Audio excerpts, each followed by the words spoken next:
Final day before chop. Welcome back. This channel does not support minors. No, you're fine. But otherwise, be sure to come back when you're old enough. Nothing's ever for sale or for trade. Growing with Green Rush, TMB Naturals, and spraying with optic foliar. You know how many growers will tell you that you can grow something perfect and then fuck it right up at the end? It's with that in mind that I'm going to try and share a few best practices that I use when I harvest plants. These plants have a better chance of finding water in the Sahara than they do in this garden. This not only keeps the buds super tight and much easier to trim, but they also add a stress level which pushes the trichlomes last minute. Now I know you see those hairs, but they're not hairs. They're actually just fibers from my sweaters. I lean forward a lot. And admit it, you'd smoke them. And all kidding aside, it's one of the main reasons I hand trim. Sweet octane and funk. That's what you smell in here. This is the first class funk. This is that really cool plant that I had bent over, that long stalk. This thing's been tortured. It's been around for a while, so I'm sure it's happy to be dying. The buds are extremely plump, extremely well. This is going to be easy to trim. The chocolate marshmallow also has a very nice funk about it. Also fumes of citrus and gas. Extremely well structured, and to be honest with you, leaving them a little bit longer, I really like how these buds look. These buds are fucking tight. And for a shorter veg period, this can be some pretty good weight.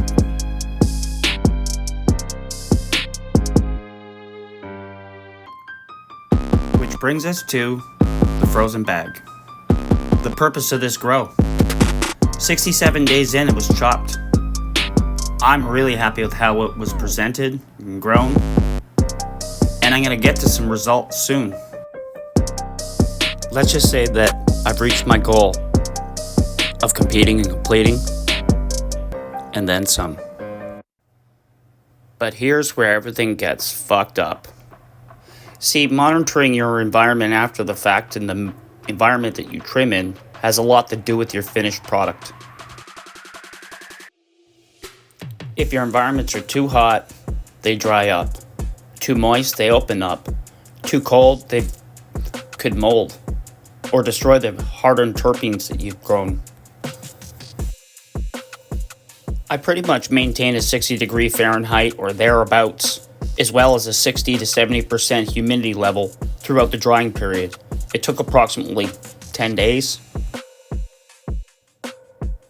And knowing that my house gets a little bit dry in the winter, I decided to leave it on stock, not break it down to smaller levels while it dried.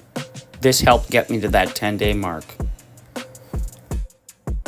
For me, dry trimming's the way to go.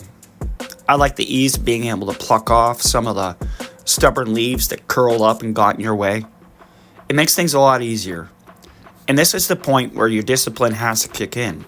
I like to focus on the best buds first, so that it gets my best efforts, and when I'm tired, I put it away. Like anything, if you plan ahead and leave extra time, it's not as stressful. That said, I fucking hate trimming. Hate it. But I love the end result, so it's worth the extra effort.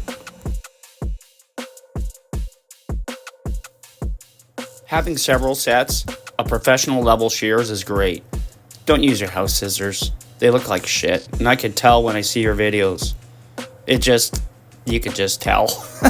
It looks like your mom put a bowl over your head and just chopped. Thanks, Mom.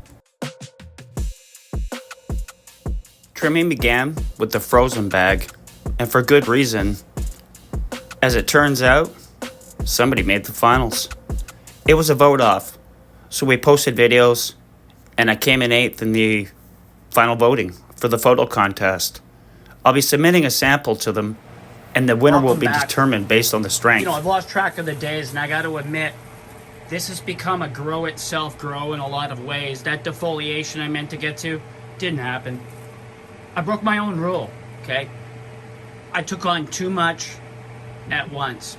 If you don't know, I've started another page, so it's taken a lot of my attention, and with my responsibilities online, it's kept me pretty busy. Now these look fucking phenomenal, I'm not gonna lie. There's some imperfections about them. I got some dried leaves. They were a little overdue for a watering and whatnot, but I'm back on that, okay? More interesting, my absence of being in this tent allowed accidents to happen. See, the thing is this Afghani cherry queen, I've always thought there was something really strange about her, okay? The way that she grew and everything, and if you look real close, and I'm gonna try and zoom in a little here, you'll see little pods, okay? Now those pods, whatever they've done, they've done. There's not much I can do, which means that this is likely to seed. It's a hermaphrodite. So it's when it has both primarily female, but then surprises you late end with a pollen sac or a pollination of some sort. It's likely pollinated this. If it hasn't, then wicked. But realistically, it probably has. I don't know. So once this is done, I'll look at it. If it's heavily seeded, I'll have to decide whether or not I want to smoke it and deal with the seeds, or whether or not I'll just process it. Now this here,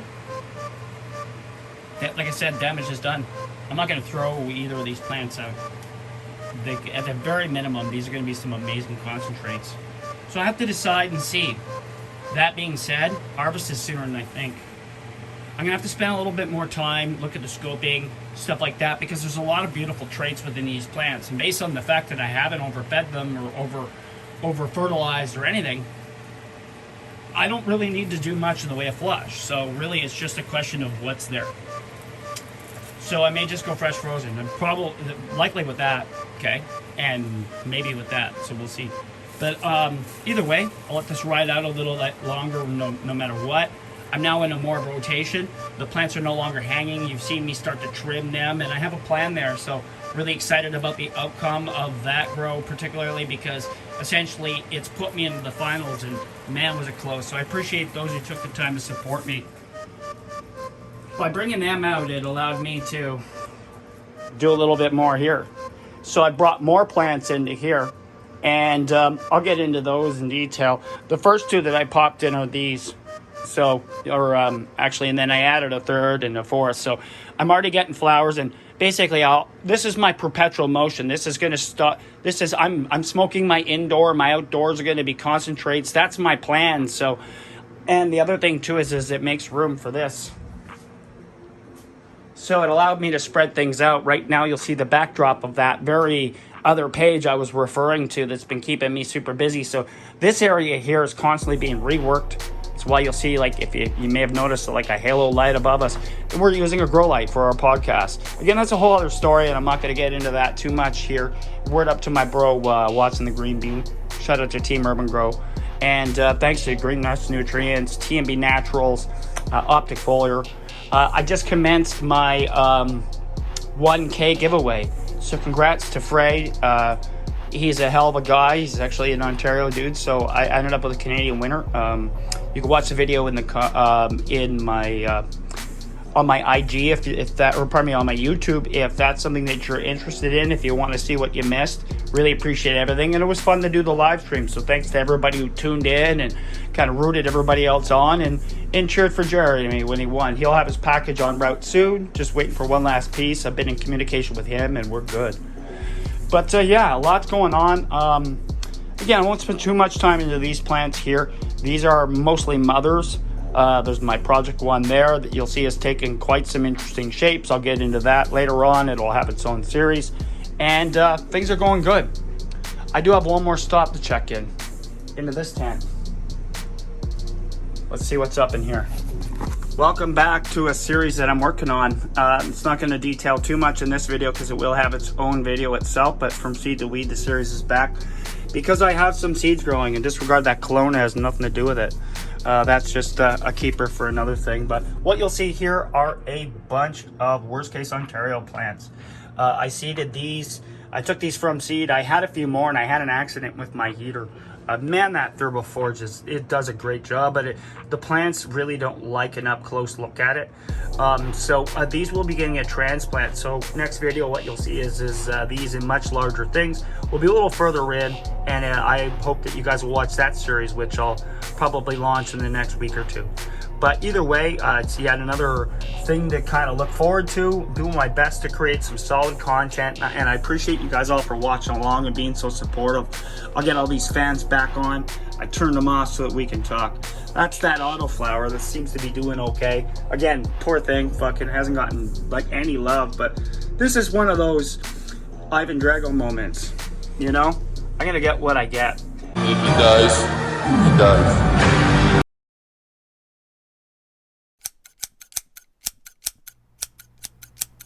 Next I hit the barber's bin was the first class funk. You ever trim something and just know that you're in for a treat? This is one of those. It's just every single time I touched it, I was stuck to it. It just wanted to stick to me. This is some of the densest and stickiest buds I've ever grown. And it's my best time ever growing it for sure. Definitely my best job.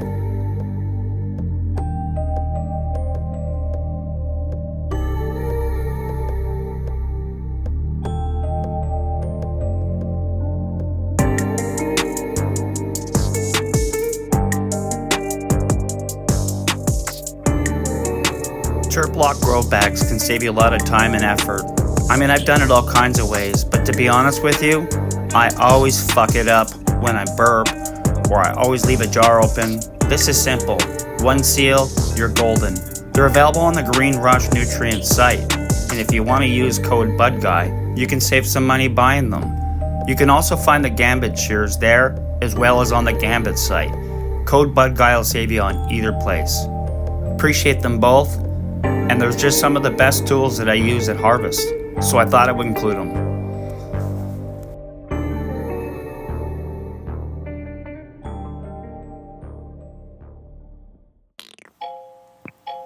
When I trim, I prefer to have some stock to handle.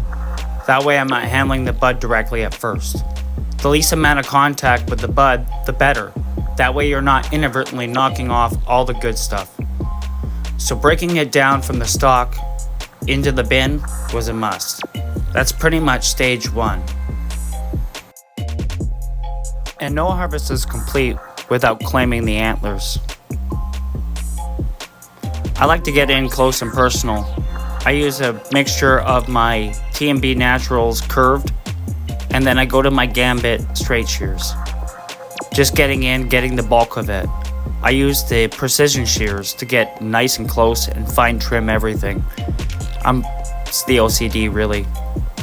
But I think that the end product shows for itself. Well, I better get back to trimming.